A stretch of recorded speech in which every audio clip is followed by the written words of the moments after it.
everyone. I'm Daniel Rubinstein. Today is November 21st, 2024, and this is the live daily briefing of the Israeli Citizen Spokesperson's office. We're live on Instagram, X, YouTube, LinkedIn, and available afterwards wherever you get your podcasts. So please, you can start submitting questions in the chat, like, subscribe, follow, help us reach a wider audience. There is breaking news that came out just before I was about to go live.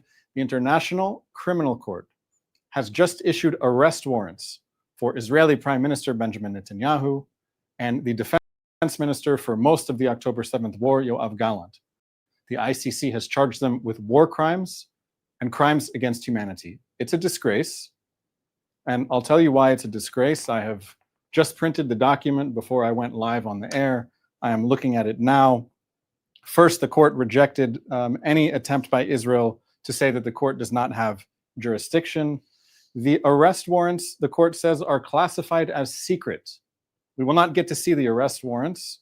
The court says that's in order to protect witnesses and to safeguard the conduct of investigations. But ultimately, the court says the alleged conduct of Netanyahu and Galant falls within the jurisdiction of the court. It says that Netanyahu and Galant bear criminal responsibility for the war crimes of starvation, crimes against humanity, murder, persecution, and other inhumane acts. And the court completely dismisses all of the Israeli attempts to provide humanitarian aid to Gaza in the past year and accuses Netanyahu and Galant of presiding over a campaign of starvation of Gaza. So what can we say about this? Again, this is breaking news just right now, but my initial reaction is to go back to the basics. On October 7th, 2023, the Hamas government of Gaza invaded Israel with 3,000 men and carried out barbaric atrocities. They murdered 1,200 people. They gunned down hundreds of people at a music festival. They massacred people in their homes. They took more than 200 people hostage. Hamas promised to carry out more October 7th massacres until Israel's destroyed. So the threat, which the ICC doesn't care so much about, the threat from Hamas is clear. It's the threat of annihilation. The proportionate response to this threat is the removal of the threat. Israel's war against Hamas is a just war. That's point number one. Israel is fighting a just war, and it is fighting it justly. There is no nation that has ever faced an enemy like the one that Israel is facing. We are not talking about like what the United States faced after 9/11, flying thousands of miles to find Al-Qaeda in its safe haven of Afghanistan. The distance between Israel and Gaza is a distance of a few football fields. It's possible to run that distance in a few minutes. The people in Gaza who are threatening to annihilate Israel, they are living running distance away from Israel. They are using densely populated urban areas in order to wage war. This means that in residential buildings in Gaza, that Hamas prepositions weapons, sniper rifles, RPGs, and so on. It means that Hamas has a massive tunnel network under these buildings. It means that Hamas guys can pop up anywhere and fire RPGs at Israel. So it's not just what was going on October 7th, but in the days after, thousands of rockets were being fired from Gaza. Israel needed to remove that threat and needs to remove that threat, while at the same time, hostages are living in Gaza in Hamas's terror dungeons. Somewhere in captivity in Gaza still today are 101 Israeli hostages. So this is the challenge that the ICC ignores. Find a general who can see the threat that I've just described, this urban warfare threat. Find a general who can create a plan for victory that follows the Geneva Conventions, international law, and the laws of war, and see if that plan is anything different from what Israel was doing. You don't get to say that a just war is unjust because of how the enemy fights. It makes no sense. At the same time, it's very clear that Israel has facilitated the transfer of massive amounts of humanitarian aid into Gaza. Food, water, medicine, shelter, equipment, medical equipment, all of it can go into Gaza. There is a dedicated unit of the IDF, of the Ministry of Defense, called COGAT, which is there in order to facilitate the transfer of humanitarian aid into Gaza. And since this operation began, humanitarian aid has come into Gaza from air, land, and sea. There was a sea crossing, a sea entrance that the United States set up. There are border crossings between Israel and Gaza, and there's also a border crossing between Gaza and Egypt, which the Egyptians closed. There are massive amounts of humanitarian aid that were going into Gaza. The international aid agencies failed to step up to the plate and distribute that aid effectively, but the truth is, it's hard in the middle of a war when Hamas is using these urban areas to attack Israel. Those same urban areas are places where people are in need of humanitarian aid. So it's a question of who's going to risk their life in the middle of a war to deliver like Amazon Prime to someone's doorstep at the last possible moment. This is not realistic. The pressure against Israel is coming from everywhere. The International Criminal Court, the international aid agencies that demand an immediate ceasefire in Gaza before hostages are returned, they're demanding that Israel go back to October 6th in exchange for nothing. The international aid agencies that are eager to cooperate with Hamas in Gaza, Gaza's civilian police, as they call them, these aid agencies are demanding that Israel go back to October 6th when Hamas was free to prepare for war, and international organizations like UNRWA provided services to Palestinians that the Hamas government should have provided but didn't because it was focused on preparing for war. Right now, this one is hard to believe. Right now, international aid agencies are asking Israel to allow more cigarettes into Gaza. Yes, international aid agencies want the people of Gaza to have a normal life with access to cheap cancer sticks, while the Hamas rapist regime that the people of Gaza cheered for on October 7th continue to hold 101 Israeli hostages. It's unbearable. The answer is no. The UN Security Council that just tried to pass a resolution calling for an immediate ceasefire in Gaza before the release of hostages, they're demanding that Israel go back to October 6th. Only a US veto from the Biden administration prevented this anti-Israel measure from passing the Security Council. The UK and France voted in favor. They want to go back to October 6th. It is shameful to demand an immediate ceasefire that is not conditional on the immediate release of all of the hostages. The pressure against Israel isn't just coming from the ICC or the UN or international organizations, it's coming from elected officials in the United States, many of whom would tell you that they are pro-Israel. I'm talking about the roughly 1/3 of Democrats in the United States Senate who voted to suspend the transfer of some offensive weapons to Israel. They are demanding that Israel go back to October 6th. The resolution spearheaded by Senator Bernie Sanders didn't pass, thankfully. Some of the senators who voted in favor of the measure said they support the transfer of what they call defensive weapons, like anti-missile systems. They are okay with Israel shooting missiles out of the sky, but they aren't okay with Israel shooting the missiles while they're on the launch pad. This is October 6th thinking. They need to know the Iron Dome saves a lot of lives, but the Iron Dome doctrine led to the October 7th massacre. Sitting and waiting for terrorist armies to attack is not an option. Israel will not allow terrorist armies to mobilize on its border ever again. Not in Gaza, not in Lebanon, not on any border. There is enormous international pressure on Israel to end its war against Hezbollah in Lebanon without any guarantees that there won't be another war soon. There are more than 60,000 Israelis who fled their homes because Hezbollah was shooting at them. They can't go back home if Hezbollah remains armed in close range.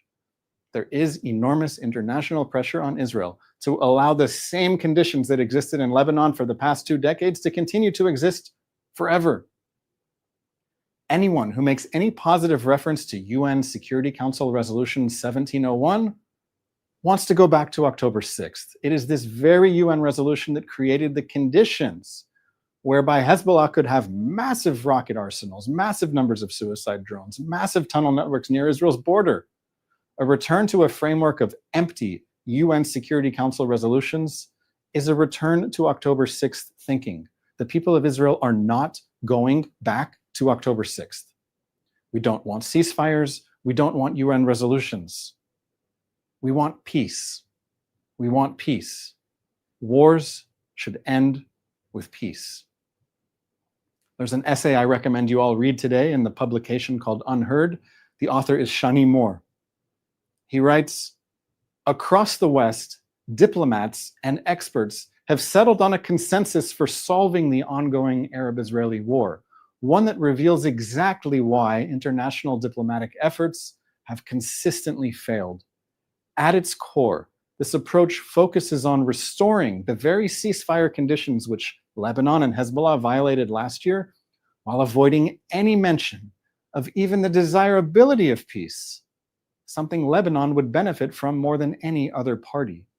In failing to recognize this, our international diplomats embody all the pathologies and failures that have come to define their contribution to this decades-long conflict.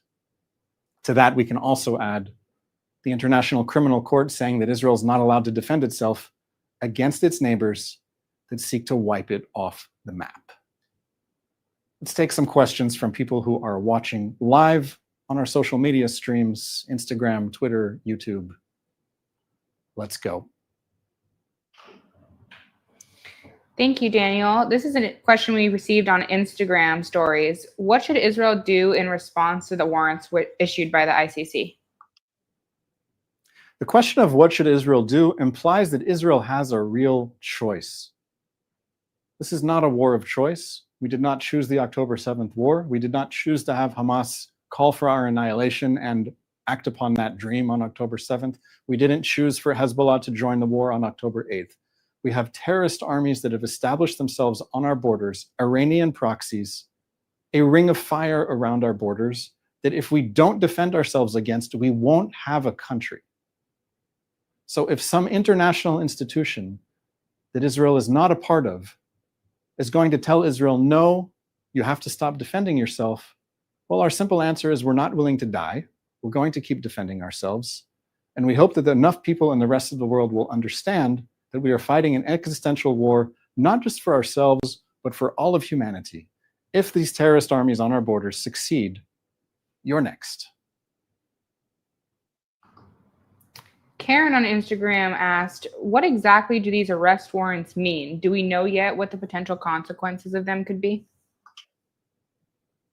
So I have not read up on the details, but I can assure you with some degree of confidence that the Prime Minister of Israel is going to continue being the Prime Minister of Israel, regardless of what the International Criminal Court says or does about him. He will be able to fulfill his duties and carry out his duties in Israel. The former defense minister who's named in this arrest warrant issued for him as well, Yoav Galant, he is no longer the defense minister, he is a member of parliament.